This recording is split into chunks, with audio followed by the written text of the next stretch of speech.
السلام علیکم ورحمۃ اللہ وبرکاتہ نحمده ونصلی علی رسولہ الکریم اما بعد۔ آج کا سبق سن لیجئے۔ آج کے سبق کی سرخی ہے حضور صلی اللہ علیہ وسلم کی سیرت، پارٹ نمبر 95۔ تلوار لے کر حضرت عمر چلے، سلسلہ وار قصہ حضرت عمر کا۔ تو کہتے ہیں کہ میں راستے میں چلا تو حرم شریف یعنی کعبے کے قریب سے گزرا، وہاں مجھے ایک بچھڑا نظر پڑا جسے لوگ ذبح کرنے کا ارادہ کر رہے تھے۔ میں بھی تلوار لے کر دیکھنے کے لیے کھڑا ہو گیا۔ یکایک دیکھتا ہوں کہ کوئی پکارنے والا بچھڑے کے پیٹ میں سے پکار کر یہ کہہ رہا ہے، بچھڑے کے پیٹ میں سے آواز آ رہی ہے اور ایک جملہ کہہ رہا ہے، یا آل ذریح امر نجیح رجل یصیح بلسان فصیح یدعو الی شہادت اللہ الہ الا اللہ وان محمد رسول اللہ۔ یہ آواز آئی، ترجمہ بھی سن لیجئے۔ اے آل ذریح، ایک کامیاب امر ہے، ایک آدمی ہے مکہ میں جو فصیح زبان کے ساتھ چیخ رہا ہے، لوگوں کو لا الہ الا اللہ محمد رسول اللہ صلی اللہ علیہ وسلم کی طرف بلا رہا ہے۔ بس یہ آواز آئی بچڑے کے پیٹ میں سے۔ حضرت عمر فرماتے ہیں، میں تو نکلا تھا حضور صلی اللہ علیہ وسلم کو قتل کرنے کے لیے، اور راستے میں نے یہ آواز سنی۔ یہ بچڑے والا قصہ صحیح بخاری میں بھی آتا ہے۔ حضرت عمر فرماتے ہیں، یہ آواز سنتے ہی میرے دل میں خیال پیدا ہوا کہ یہ آواز مجھے دی جا رہی ہے اور میں ہی اس آواز کا مخاطب ہوں۔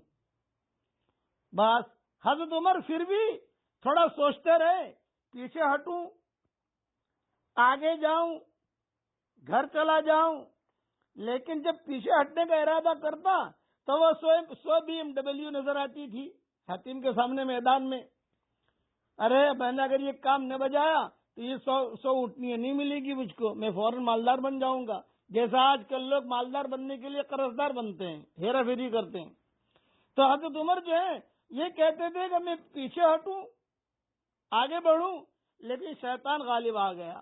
پھر بھی حضرت عمر اپنے ارادے سے باز نہ آئے اور یہ آواز سننے کے بعد بھی آگے بڑھے۔ کچھ قدم چلے آگے تو راستے میں ایک صاحب ملے، ان کا نام نعیم ابن عبداللہ تھا۔ یہ فرمایا، عمر یہ دوپہر میں گرمی بہت ہے، یہ دوپہر میں تلوار لے کر کہاں جا رہے ہو؟ تو حضرت عمر نے کہا، زیادہ بات مت کر، میں محمد صلی اللہ علیہ وسلم کے قتل کے ارادے سے جا رہا ہوں۔ تو نعیم ابن عبداللہ نے کہا، محمد صلی اللہ علیہ وسلم کو قتل کے ارادے سے جا رہے ہو، لیکن بنی ہاشم، بنی زہرہ، یہ حضور صلی اللہ علیہ وسلم کے جو خاندان والے ہیں، یہ تم کو چھوڑیں گے؟ تم کو قتل کریں گے وہ لوگ؟ حضرت عمر نے کہا، چھوڑ مجھے کچھ پتا نہیں، مجھے تو 100 اٹھنی ہے چاہیے، میری بات مت کر، تو مجھے روک مت۔ نعیم ابن عبداللہ روکتے رہے، مت جاؤ، اور حضرت عمر کہتے رہے، نہیں میں تو جاؤں گا، میں تو قتل کروں گا حضور کو۔ اب حضرت عمر نے جب یہ نعیم ابن عبداللہ نے روکنے کا ارادہ کیا تو حضرت عمر نے ان کو بھی تھوڑا سا ڈرایا، دھمکایا، ٹھیک ٹھاک رہنا بیٹا، ہاں تجھے بھی قتل کر دوں گا، محمد کو تو قتل کروں گا ہی کروں گا، لیکن تجھے بھی قتل کروں گا، ہٹ یہاں سے، مجھے جانے دے آگے۔ تو نعیم ابن عبداللہ نے فوراً کہا کہ دیکھو، تم حضور کو، محمد صلی اللہ علیہ وسلم کو قتل کرنے جا رہے ہو، لیکن اپنے گھر کا تو حال دیکھو۔ ان کا کیا دیکھوں؟ یہ کہا، تمہاری بہن فاطمہ بنت خطاب ہے نا، اور تمہارے بہنوئی سعید ابن زید، یہ دونوں کے دونوں محمد کے ہاتھ میں مسلمان ہو چکے ہیں اور تمہارا دین چھوڑ کر اسلام قبول کر چکے ہیں۔ پہلے اپنے گھر کا تو حال دیکھو، بعد میں محمد کو قتل کرنا۔ یہ نعیم بن عبداللہ نے کہا۔ جب نعیم بن عبداللہ نے کہا تو حضرت عمر کہتے ہیں کہ مجھے تو یہ سنتے ہی غصہ مجھے بہت آیا۔ بجائے حضور کے پاس جانے کے قتل کرنے کے لیے، میں سیدھا بہن کے گھر پہنچا۔ جب بہن کے گھر پہنچا تو بہن کے گھر میں تعلیم ہو رہی تھی قرآن کی۔ 3 آدمی تھے، ایک حضرت خباب، ایک فاطمہ بنت خطاب اور ایک سعید ابن زید۔ حضرت خباب جو ہیں ان کو پڑھا رہے تھے، جیسے بچوں کو پڑھانے کے لیے مدرسے میں علماء آتے ہیں نا، گھر میں تعلیم ہوتی تھی، تو یہ قرآن سکھا رہے تھے۔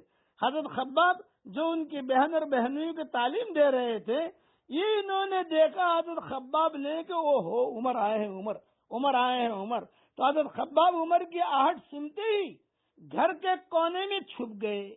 یہ کہا بھائی یہ تو آئے ہیں، پتہ چل گیا ہے ہم کیا کر رہے ہیں، یہ سب سے پہلے مجھے قتل کریں گے۔ تو حضرت خباب جو ہے وہ دیکھ کوٹھڑی تھی، وہاں جا کر چھپ گئے۔ اب کون بچے؟ فاطمہ بنت خطاب اور سعید بن زید، یہ دونوں کو دونوں بیٹھے ہوئے۔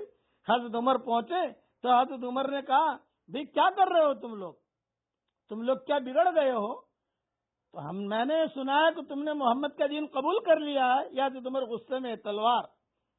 تو حضرت عمر کی بہن جو تھی وہ بھی حضرت عمر کی بہن تھی، انہوں نے زور سے حضرت عمر کو ڈانٹا، زور سے ڈانٹا، ارے بھائی سن میری بات سن، تو بقیہ تفصیل کل پوری کروں گا انشاءاللہ۔